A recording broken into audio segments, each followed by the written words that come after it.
میرا وہاں کا دوسرا سفر تھا ساؤتھ افریقہ کا.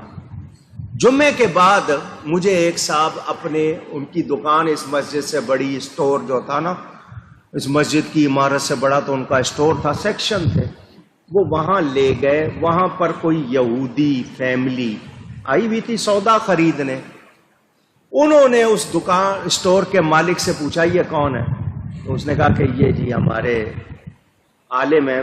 پریسٹ کا لفظ اس نے کہا، پاکستان سے آئے ہیں. اس نے کہا کیا میں ان سے بات کر سکتا ہوں؟ انہوں نے کہا جی میں پوچھ لیتا ہوں. انہوں نے کہا جی یہ یہودی ہے، بات کرنا چاہتا ہے. میں نے کہا کر لے. اس نے وہاں پر کرسی رکھی، بٹھائی، مجھ سے سوال و جواب شروع کر دیا. ساری تفصیل نہیں سنا آ رہا. اس نے مجھے کہا کہ جی آپ کا تعلق کون سے فرقے سے ہے؟ میں نے کہا فرقے کا کیا مطلب؟ اس نے یہودی کہنے لگا آپ دیوبندی ہیں، آپ وہابی ہیں، آپ شیعہ ہیں، سنی ہیں، بریلوی ہیں، کون ہے؟ یہ اس کو معلوم. کون تھا وہ؟ میں نے کہا میں سنی بریلوی ہوں.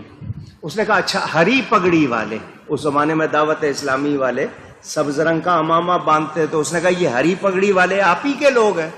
میں نے کہا جی. کہنے لگا آپ کا ملتان میں اجتماع ہوتا ہے، میں اس کی شکل دیکھ رہا تھا کہ یہ یہودی ہے، عام آدمی، اللہ جانے ان کا کون سا، اس کو اتنی معلومات ہے. اس نے کہا جی آپ کبھی اس اجتماع میں گئے؟ میں نے کہا ہاں. کہنے لگا وہاں کتنے ٹوائلٹ بنتے ہیں، استنجا خانے، میں آپ کو ان کی تعداد بتاؤں؟ یہ کون کہہ رہا ہے مجھ سے؟ آپ سوچ سکتے ہیں اس وقت میرا کیا حال ہوگا سن کے. اس نے کہا آپ کے ہاں فجر کی نماز میں کون سی مسجد ہے جو بھر جاتی ہے؟ فجر کی نماز میں کون سی مسجد ہے جو بھر جاتی ہے؟ اب میں چپ، کیونکہ ہمارے ہاں سب سے کم نمازی ہوتے ہی فجر میں چپ سن رہا تھا اس کو. پھر اس نے دوسرے سوال کر کے مجھے ٹٹولنا شروع کر دیا. اس نے کہا کہ جی ہم آپ لوگوں سے خوف زدہ نہیں، آپ لوگ ہم سے خوف زدہ رہیں، کیونکہ ہم کیا کیا کرتے ہیں آپ کو پتا نہیں. ہاں جس دن آپ لوگ جاگ گئے، بغیر آپ کے اس کے مسجدیں بھرنے لگ گئیں، لوگ ہمارا لباس چھوڑ کر اپنا لباس، اپنی زبان کو اہمیت دینے لگ گئے، اس دن ہم آپ سے ڈرنا شروع کرتے.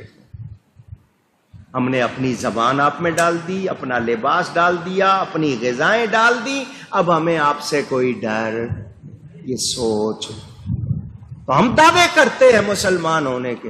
لباس دیکھو، جمعے کے لیے آئے ہوں گے، ٹی شرٹ پہنی ہے، سینے پہ جانور کی تصویر بنی ہے، موبائل فون مسجد میں آ کے بند نہیں کرنا، ننگے سر نماز پڑھنا. ننگے سر نماز ہو جاتی ہے جی، تو پھر حضور نے کیوں نہیں پڑھی؟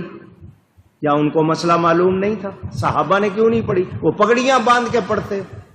تو یہ آپ کو ہلکا کیا جا رہا ہے، یعنی دین کو ہلکا. ارے یہ اس سے بھی ہو جائے گا، یوں بھی ہو جائے گا، یوں بھی.